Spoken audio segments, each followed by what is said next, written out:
Bonjour tout le monde, c'est Lucas, je suis très content d'être ici aujourd'hui. Bonjour Lucas et bonjour à toutes et à tous. Bienvenue dans Paris Podcast, le podcast qui vous aide à apprendre le français avec des conversations naturelles et chaleureuses. Aujourd'hui, nous allons parler d'un sujet que tout le monde connaît bien, la famille. Lucas, tu veux te présenter rapidement? Avec plaisir. Je m'appelle Lucas, j'apprends le français depuis 1 an et demi. Ma langue maternelle, c'est l'espagnol. Je viens de Barcelone, mais en ce moment, je vis à Paris pour mes études. C'est génial. Tu es déjà à Paris, la ville de l'amour, du pain et des conversations en français. Alors aujourd'hui, on va parler de ta famille, de ma famille et de ce qui rend nos proches si importants.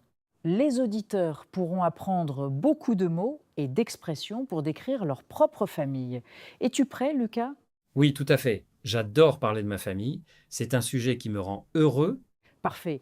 Commençons par une question simple. Ta famille, elle est grande ou petite?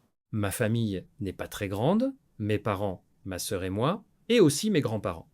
Mais mes grands-parents habitent dans une autre ville. Donc vous êtes 4 dans la maison principale. Toi, ta sœur, ton père et ta mère. Quelle est la place de ta sœur? Elle est plus âgée ou plus jeune? Ma sœur s'appelle Clara, elle a 2 ans de plus que moi, elle a 26 ans. Quand nous étions enfants, elle était toujours très protectrice.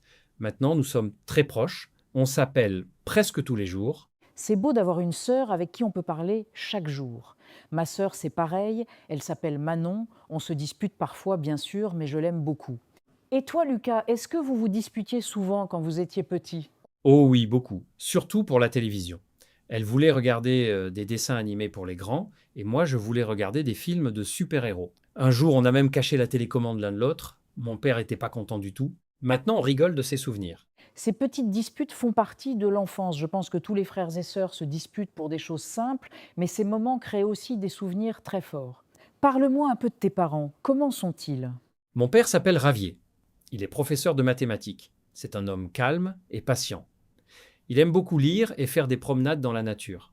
Ma mère s'appelle Carmen. Elle est infirmière. Elle est très énergique et elle rit tout le temps. Grâce à elle, la maison est toujours pleine de joie. Ils ont l'air très différents l'un de l'autre. Est-ce que cela crée des moments intéressants en famille? Oui, exactement. Mon père est calme, ma mère est dynamique. Quand on prépare un repas de famille, ma mère court partout et mon père prépare la table tranquillement. Moi, je les regarde et je me dis que leurs différences les rendent parfaits ensemble. Je trouve ça magnifique. Dans ma famille aussi, mes parents sont complémentaires. Ma mère organise tout, mon père répare tout. La famille, c'est un peu une équipe, non? Chacun apporte sa force. Tout à fait. Et je pense que mes grands-parents m'ont appris ça.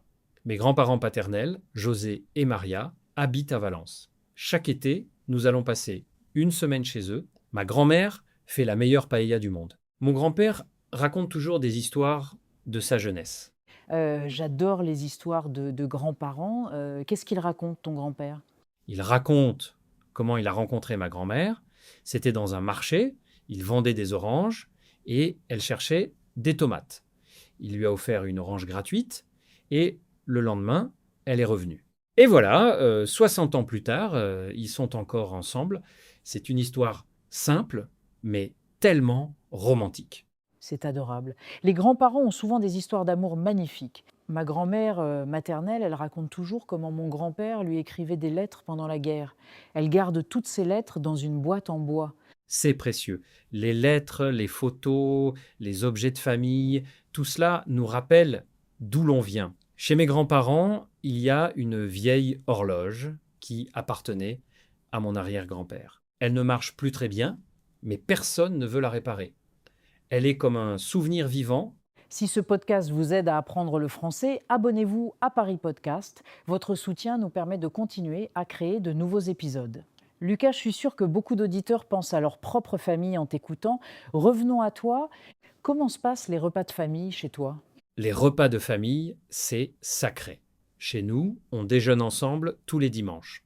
Ma mère prépare un grand plat, souvent un rôti ou une soupe maison. Mon père apporte le pain et le fromage. Ma sœur et moi, on met la table et on discute. On parle de tout, du travail, de l'école, des amis, des projets.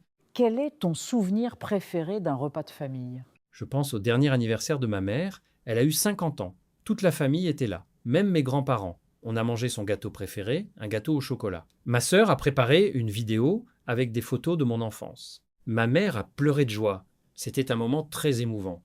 Les anniversaires en famille sont souvent très forts en émotion. Et les fêtes, Noël, le Nouvel An, comment fêtez-vous ces moments? À Noël, nous avons une tradition. Chaque personne offre un cadeau fait à la main ou une lettre écrite à la main. Pas de cadeau acheté dans les magasins. Une année, j'ai dessiné un portrait de mon père. C'était pas très beau, mais il l'a encadré et il l'a accroché dans son bureau. Je suis très fier de ça. Quelle belle idée! Les cadeaux faits maison ont plus de valeur parce qu'ils viennent du cœur. Dans ma famille, nous avons une autre tradition. Le soir du réveillon, on lit tous un poème.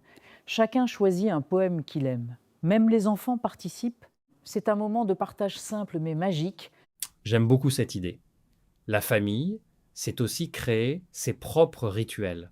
Pas seulement les grandes fêtes, mais aussi les petites habitudes du quotidien. Par exemple, tous les mercredis soirs, ma mère et moi, on regarde un film ensemble. C'est notre moment à nous. On fait du popcorn et on commente le film. C'est important d'avoir ces moments réguliers, cela renforce les liens. Et toi, Lucas, as-tu reçu des conseils importants de tes parents dont tu te souviens encore? Oui, beaucoup. Mon père me répétait toujours: sois curieux, pose des questions, apprends chaque jour une chose nouvelle. Grâce à ce conseil, j'ai commencé à apprendre le français. Ma mère, elle, disait: sois gentil. La gentillesse est une force, pas une faiblesse. Quand j'étais petit, je ne comprenais pas bien. Maintenant, je vois qu'elle avait raison. Des paroles sages. Mes parents m'ont donné un conseil similaire, n'aie pas peur de faire des erreurs. C'est en se trompant qu'on apprend. Je pense à tous les auditeurs qui apprennent le français.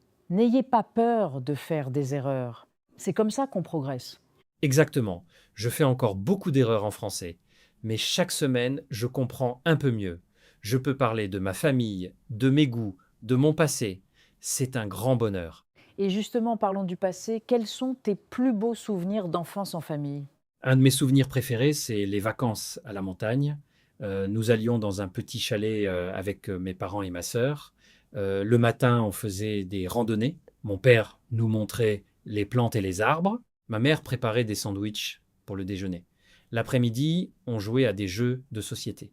Le soir, on regardait les étoiles. Pas de téléphone, pas d'ordinateur, juste nous, la nature et le silence. Ça me donne envie de partir en vacances. Ces moments simples sont souvent les plus précieux. Et avec tes grands-parents, as-tu des souvenirs particuliers? Avec ma grand-mère maternelle, je faisais des gâteaux. Elle m'apprenait à mélanger la farine, les œufs, le sucre. Je mettais du chocolat partout sur mes doigts. Elle riait et disait: Lucas, tu es un petit chef pâtissier. Elle m'a appris la recette des madeleines. Maintenant, quand je fais des madeleines, je pense à elle. C'est merveilleux. La cuisine est un vrai langage d'amour dans beaucoup de familles. Ma grand-mère m'a appris à faire des crêpes. Et chaque fois que je fais des crêpes, je revis ces moments avec elle. Tu vois, Lucas, les souvenirs de famille ne disparaissent jamais. Ils vivent dans nos gestes, nos recettes, nos petites habitudes. C'est très vrai. Parfois, j'entends une chanson que mon père écoutait dans la voiture quand j'étais enfant, et soudain, je suis à nouveau sur la banquette arrière, avec ma sœur à côté de moi. La musique a ce pouvoir magique de nous transporter dans le passé. Absolument. Et dans ta famille, y a-t-il des différences entre les générations? Par exemple, comment tes grands-parents voient la vie par rapport à tes parents? Oh oui, il y a de grandes différences. Mes grands-parents trouvent que ma génération passe trop de temps sur les écrans. Mon grand-père dit souvent, de mon temps, on jouait dehors, on courait, on grimpait aux arbres. Maintenant, les enfants regardent des écrans toute la journée. Il n'a pas complètement tort. Mais moi, je lui explique que les écrans permettent aussi d'apprendre, de communiquer avec des amis loin, de découvrir le monde. C'est un débat intéressant. Chaque génération a ses habitudes et ses critiques. Mais l'important, c'est de se comprendre et de s'accepter. Est-ce que tu arrives à bien communiquer avec tes grands-parents malgré ces différences? Oui, bien sûr, on parle beaucoup. Mon grand-père adore raconter des histoires du passé. Et moi, je l'écoute avec attention. Je lui pose des questions. Parfois, je lui montre des photos sur mon téléphone. Il est surpris de voir à quel point les photos sont belles et nettes. Alors, il sourit et dit: D'accord, la technologie, ce n'est pas si mal. C'est une belle leçon, hein. La communication et le respect mutuel permettent de dépasser les différences. Maintenant, Lucas, je voudrais te poser une question plus personnelle. Pour toi, quelle est l'importance de la famille dans la vie? Pour moi, la famille est un refuge. Quand j'ai un problème, quand je suis triste ou fatigué, je sais que ma famille est là. Je peux appeler ma mère à 3 heures du matin, elle répondra toujours. Je peux demander de l'argent à mon père pour un livre, il m'aidera. Ma sœur me donnera des conseils pour mes relations amoureuses. La famille, c'est la base. Sans elle, je me sentirais perdu. Je ressens exactement la même chose. La famille nous donne de la force. Et c'est pas seulement la famille par le sang. Parfois, des amis très proches deviennent comme une famille. C'est ce qu'on appelle la famille de cœur. Tout à fait. J'ai un ami, Thomas, que je considère comme un frère. Il m'a aidé quand j'ai déménagé à Paris. Il m'a trouvé un appartement. Il m'a montré les bons endroits pour manger. Sa famille m'a invité à Noël chez eux. Je suis très reconnaissant. C'est magnifique. La famille s'agrandit avec les personnes qu'on choisit. Et toi, Lucas, as-tu des projets familiaux pour l'avenir, des voyages, des célébrations? Oui. L'année prochaine, mes parents veulent fêter leurs 30 ans de mariage. Ils aimeraient organiser une grande fête à la maison. Ma sœur et moi, on s'occupe de la musique et des invitations. Je veux apprendre à jouer une chanson à la guitare pour eux. Ce sera une surprise. Oh, c'est un projet merveilleux.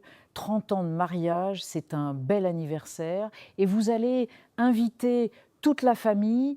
Oui, toute la famille. Mes grands-parents, mes tantes, mes oncles, mes cousins. Certains viennent de loin, d'Espagne, d'Italie, même du Maroc. Ce sera une grande réunion. Ma mère prépare déjà la liste des plats. Je pense qu'il y aura au moins 25 personnes. 25 personnes, c'est un grand rassemblement. Et c'est tellement important de se retrouver. Dans nos vies occupées, on oublie parfois de prendre du temps pour la famille. Les occasions comme les anniversaires, les mariages, Noël nous rappellent de nous arrêter et d'être ensemble. Exactement, le temps passe vite. Mon père me dit souvent, profite de chaque moment avec ceux que tu aimes. Un jour, ils ne seront plus là. Cette phrase me touche beaucoup. Alors j'essaie d'appeler mes parents régulièrement, d'envoyer des messages à ma sœur, d'écrire des cartes à mes grands-parents. Ce sont des petites actions, mais elles comptent énormément. Si vous aimez apprendre le français avec nos conversations, soutenez Paris Podcast avec un abonnement. Merci de faire partie de notre communauté. Lucas, ton témoignage est très inspirant. Je pense que beaucoup d'auditeurs ont envie, eux aussi, de parler de leur famille. Alors donnons-leur des outils. Quels mots et expressions peut-on utiliser pour décrire sa famille en français? Très bonne idée. On peut commencer par les mots de base, père, mère, frère, sœur, grand-père, grand-mère, oncle, tante, cousin, cousine. Ensuite, on peut ajouter des adjectifs. Par exemple, ma mère est gentille, mon père est travailleur, ma sœur est drôle, mon grand-père est sage. Excellent. On peut aussi dire j'ai une petite famille ou j'ai une grande famille, ma famille est unie, nous passons du temps ensemble. Chez nous, on aime cuisiner, voyager, regarder des films et on peut parler des souvenirs. Quand j'étais petit, ma mère me lisait des histoires, mon père m'emmenait au parc, ma sœur et moi, on jouait à cache-cache. Oui, et on peut dire ce que j'aime dans ma famille, c'est, par exemple, ce que j'aime dans ma famille, c'est la joie de vivre. Ou bien ce que j'aime, c'est que tout le monde s'entraide. On peut aussi parler des qualités. Ma mère est généreuse, mon père est honnête, ma sœur est courageuse. Très bien. Et pour parler des traditions, on dit chaque année nous faisons, tous les dimanches, nous avons l'habitude de pour Noël nous préparons. Ces phrases sont faciles à utiliser. Maintenant, Lucas, si un auditeur veut parler de sa famille en français, quel conseil lui donnerais-tu? Mon conseil est commencez simple. Ne cherchez pas des mots compliqués. Dites d'abord les noms, puis un adjectif, puis une petite action. Par exemple, ma mère s'appelle Sophie. Elle est souriante, elle prépare le petit déjeuner chaque matin. C'est court, c'est clair, c'est personnel. Et n'ayez pas peur de faire des erreurs. L'important, c'est de communiquer. C'est un excellent conseil. Et je vais ajouter quelque chose, écoutez beaucoup de conversations en français, comme celle-ci. Lisez des histoires simples, regardez des vidéos. Plus vous êtes exposé à la langue, plus vous progresserez. Et surtout, parlez de sujets qui vous tiennent à cœur. Parler de sa famille, c'est parler de son cœur. C'est plus facile et plus motivant. Je suis entièrement d'accord. Quand j'ai commencé à apprendre le français, j'avais peur de parler de moi. Mais j'ai décidé de commencer par ma famille. C'était plus facile parce que j'aime ce sujet. Maintenant, je peux raconter des histoires, décrire des personnes, exprimer mes émotions. La famille m'a aidé à débloquer la langue. C'est une belle réussite. Merci Lucas pour cette conversation chaleureuse et authentique. Merci d'avoir partagé ta famille avec nous. Je suis sûre que les auditeurs ont appris beaucoup de mots et d'expressions. Maintenant, chers auditeurs, à votre tour. Prenez un crayon, une feuille et écrivez 5 phrases sur votre famille. Puis dites-les à voix haute. Vous verrez, c'est un excellent exercice. Et si vous voulez, vous pouvez écouter cet épisode une deuxième fois, vous comprendrez mieux les mots et vous pourrez répéter après nous. C'est comme un entraînement. Exactement. Merci à tous d'avoir écouté Paris Podcast. N'oubliez pas de vous abonner, de laisser un commentaire, de partager ce podcast avec vos amis qui apprennent le français. Ensemble, nous formons une belle communauté. Lucas, un dernier mot ? Oui. Dites à votre famille que vous l'aimez. Aujourd'hui, ce soir, demain. Un petit message, un appel, un câlin. Ces petits gestes rendent la vie plus belle. Et continuez à apprendre le français avec le sourire. Merci Emma, merci Paris Podcast. Merci Lucas. À bientôt, chers auditeurs. Portez-vous bien et parlez français avec votre cœur. Au revoir. Au revoir tout le monde.